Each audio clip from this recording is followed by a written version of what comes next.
Imagine you're in the middle of a serious argument. The other person is shouting at you at the top of their lungs. You want to respond.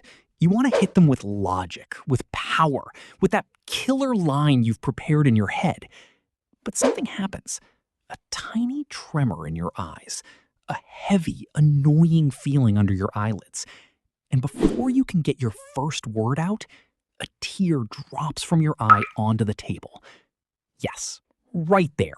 Right when you were about to be the hero, you turned into the sensitive person from all those videos. Why does this happen? Why, when you want to be angry, does your body choose crying over shouting? Why, when you want to appear strong, do your tears work in the exact opposite direction? It's like your brain's crisis management system, instead of alerting the commander, goes straight to the tear production department and says, "Let's go, we're having a mourning ceremony." But before you think this is about your kind heart or sensitive personality, let me ask you something. Have you ever cried so hard out of sheer anger that you even scared yourself? Today, we're not going to talk about kind people. Today, we're going to talk about betrayal by the nervous system. We're going to understand why, when your brain wants to be a warrior, your body decides to surrender. Look, a lot of people think crying means too many emotions, but the scientific reality is something else entirely. It's about data volume. When you're under pressure, your amygdala, the part of your brain that declares a red alert, starts screaming. But when the pressure goes beyond a certain limit, your brain can no longer manage that volume of emotion just by thinking.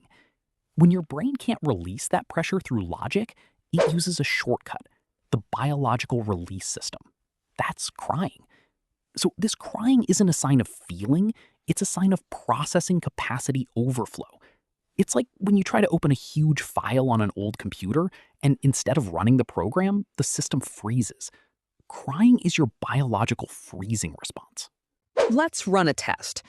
Remember that time in a meeting or in class when someone gave you a tiny bit of criticism and suddenly you felt your throat tighten? Or that time you were arguing with a friend and suddenly felt your eyes burning? Most people will tell you you're too sensitive. But I say you're probably trying way too hard to stay in control. The difference between these two is massive. Sensitivity means you're affected by your environment. But involuntary crying means you're resisting with all your might, and that resistance is increasing the pressure. Resistance equals pressure. Pressure means a need for release.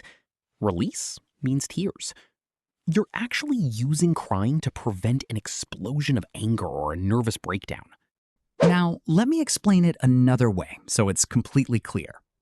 Why does this happen exactly when you're resisting? The truth is, crying is actually a method of damage control. Imagine you're a very controlled person. You always try to hold in your anger, you always want to appear strong, and you never let anyone see how much pressure you're under. By doing this, you're accumulating pressure inside your body. Now, when someone gets on your nerves or something bad happens, that pressure suddenly spikes. At this moment, your brain faces a critical choice. Either let that pressure release through an explosion, like an intense outburst of anger that you'll regret later or a complete loss of control, or use a calmer route. Your brain chooses the second route to prevent you from getting hurt or ruining your relationships with others. That route is crying. This means when you see that you can no longer tolerate that anger or pressure, your body uses tears to reduce that emotional intensity so you can be calmer. So if you cry easily, it's not a sign of weakness. It's a sign that your brain is doing everything it can to protect you from a bad confrontation or a major breakdown. You're actually saving yourself from a worse situation by crying. In the end, I want you to remember this. Your tears aren't a sign of being broken. They're a sign that your nervous system is intensely alive. In a world that constantly demands people to be numb, cold, and react like machines, the fact that your body still reacts this quickly and deeply means you still have that capacity for deep understanding. So the next time you're in the middle of an argument and your eyes start to fill up and you feel like you're losing control, Don't tell yourself, why am I so weak? Tell yourself, my system is working. Tell yourself, I'm managing this pressure to save myself from an explosion. Crying isn't the end of the road. It's just a way to return to your balance. Let the tears come, let that pressure release, and then come back with more strength and a clearer mind. I hope this video has taken some of the pressure off and helped you understand yourself a little better, and that you can be kinder to yourself. See you very soon in the next video. Goodbye.